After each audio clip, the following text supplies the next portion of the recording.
Changing how we do things starts with recognizing reasons for why we do the things we do. Society has influenced how we respond to situations based off of learned behaviors dictated by the cultures we live in. Hans Hansen shares in his book, Narrative Change, how we get stuck in these loops of behavior and how we can use narrative theory to change the course of society, business, and our own lives. Throughout this review, I will pause at times to elaborate on what resonated with me, including how Hansen's numerous practical examples helped reframe my thinking regarding leadership, power, and assumptions. These aha moments will certainly help guide me in my own quest to challenge the status quo and create more viable, sustainable, and enhanced methods in my own practice.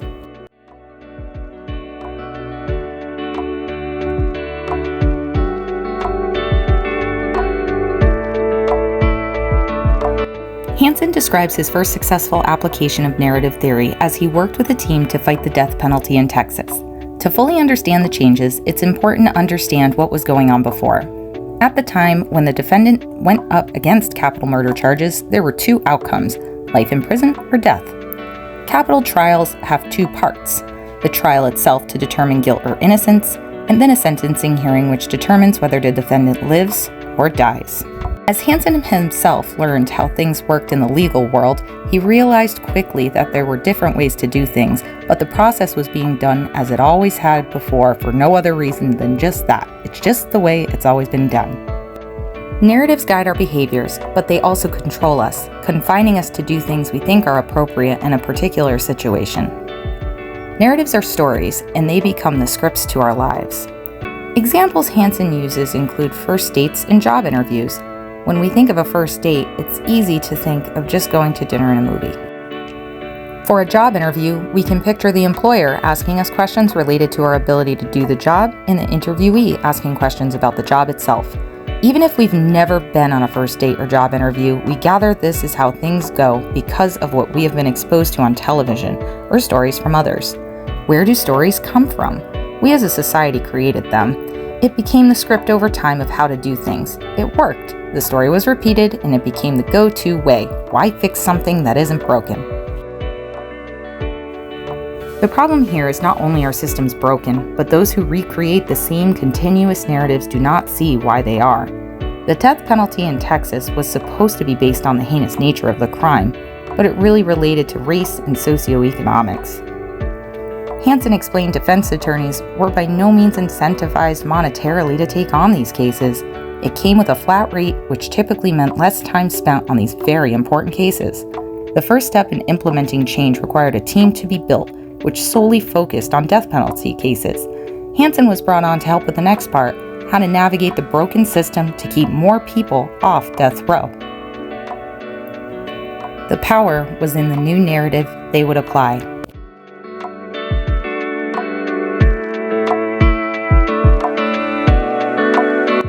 Over time, even the most well-intentioned systems break. Especially post-pandemic, I'm seeing a shift in the education system. What we have been doing hasn't worked for a long time, but now it really isn't working. Children are not responding to the methods we've been using for years. In fact, things learned just a decade ago are being replaced with better best practices. What is interesting to think about is the original narrative. In the early 1900s, we were trying to create better workforce, cookie-cutter adults who could do the work needed as we cruised through the Industrial Revolution. Post-war narratives painted a picture of the American dream. Go to school, go to college, get a good house, good job, good spouse, have some babies who will do the same thing. Nuclear families, picket fences. Over time, it became clear humanity was not meant to be boxed up. Now we face a new crisis. Adults and children are struggling with mental health. Financially speaking, young people cannot buy homes, afford to go to school, or climb out of the debt they created to simply live. Artificial intelligence is coming, and some work once dominated by humans can now be done simply with machines. Narratively speaking, we need to change what we want our children to become so they can flourish in this new world. As a leader in education, I must think back to what we were trying to create, and only then can I move forward with a new vision. How can I influence a change in narrative in collaboration with others who are like-minded? In Hanson's quest to change the narrative around the death penalty, he explained how judgments were put into the record. Simply speaking, if there was an objection, the judge allows it or does not. However, these decisions are not equal between the prosecution and the defense. When the defense objects, they must explain what the reasoning is so it can be put into the record. The judge still rules on it, but it's clearer why the objection came to be in the first place. When the prosecution objects, they are not required to explain why. Therefore, if this case came up for appeal, it would be impossible to argue against the decision because there is not the factual basis described, so it cannot be fought.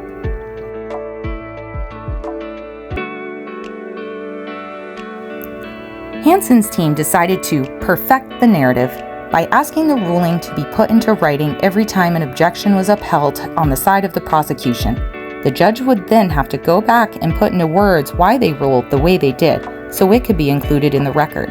This was not by any means to annoy the judge, nor did it necessarily help the defense immediately, but it could 20 years down the line. This gave the defendant another chance at life if he was sentenced to death. Another strategy the team implemented was trying to get the jury to understand how the system really worked. It turns out many envisioned during deliberations if they did not agree on the outcome, there would be a mistrial. With the capital hearings, the first trial is over and done with. They have been proven guilty. The whole point of the sentencing trial was to determine whether they would spend the rest of their lives in jail or be executed. Additionally, the way the Texas law is written, the judge could not explain how things work to the jury. If they became deadlocked, the judge would typically just tell them to keep deliberating.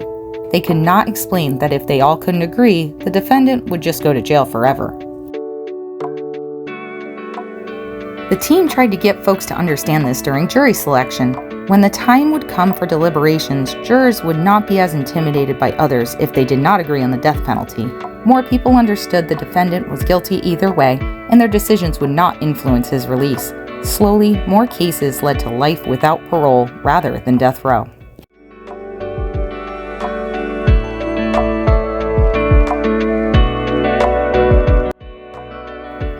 We may not be conscious of the controlling narrative, but it provides us with the deeply held, unquestioned ways of thinking and acting. As individuals, the reasoning behind why we make the decisions we make is based off previous narratives. Most of the time, we don't even realize it, and that's where we all get stuck. By taking the time to examine why we do what we do, we can question it and create a better path. Michael Pewitt and Christine Gross-Low explain, we need to ask ourselves why we engage in these actions, and if we were always true to ourselves and behaved accordingly, we would be stuck in old behaviors, never forgiving and limiting our potential to transform. The assumption has been if something works, you don't change it. As a young adult, I settled into the label of being shy and a pushover. I remember so many times in high school where I would want to say something and others would talk over me and my thoughts would be pushed to the background. As I became more confident, I made sure I was heard, and I also made sure those in my previous situation were heard also. I remember how it made me feel, and I don't want others to feel like that. If I had settled into being a pushover, I would have remained in the background forever. Instead, I changed the narrative and became outspoken in what I believe in while also providing others with a voice, even if they didn't think they had one. I transformed. We have become brainwashed to believe certain things in ourselves, and we must question those beliefs to grow, and there's so much power in that growth.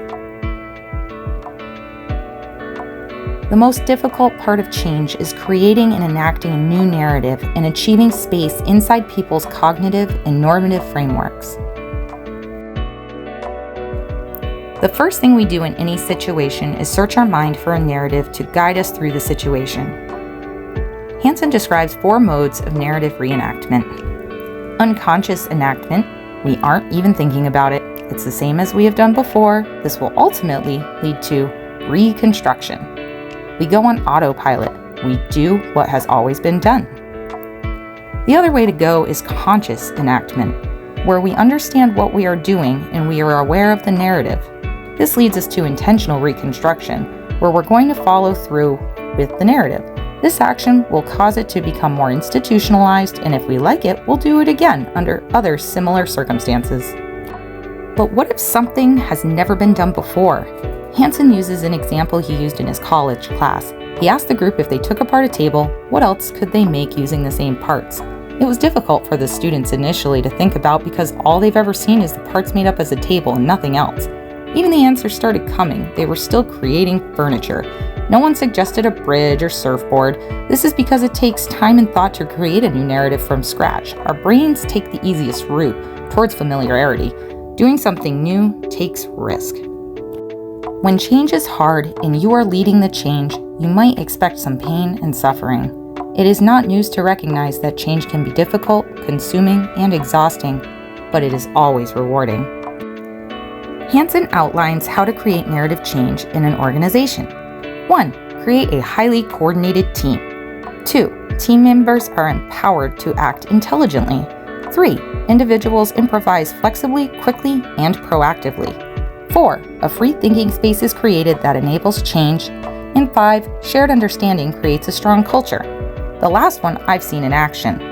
Through the years, I have worked for many different places in many different industries.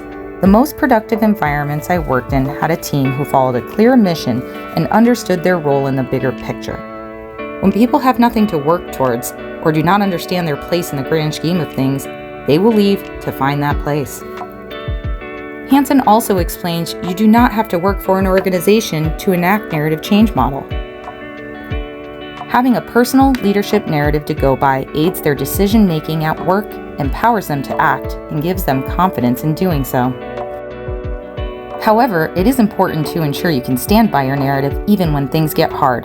The examples he uses are exercise. It's easy to do when you feel good, but can you do it on days where you don't feel as great? Or family time, making more time for family outside of work, but also being able to do so when there are important deadlines looming. Whatever the narrative, at the end of the day, you will need to stick to it because you believe it's the right thing to do no matter what.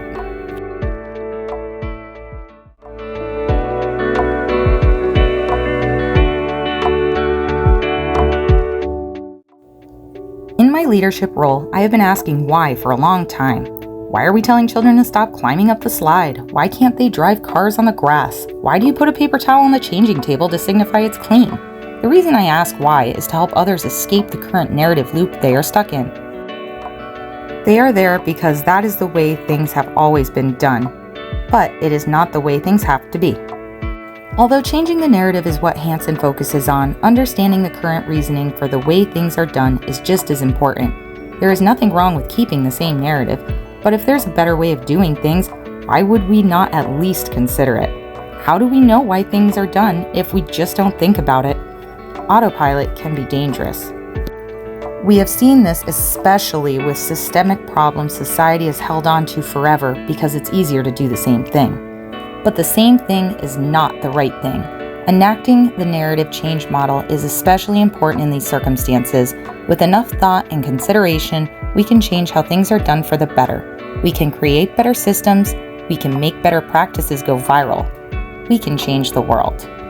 We create a new narrative vision for how we want things to be.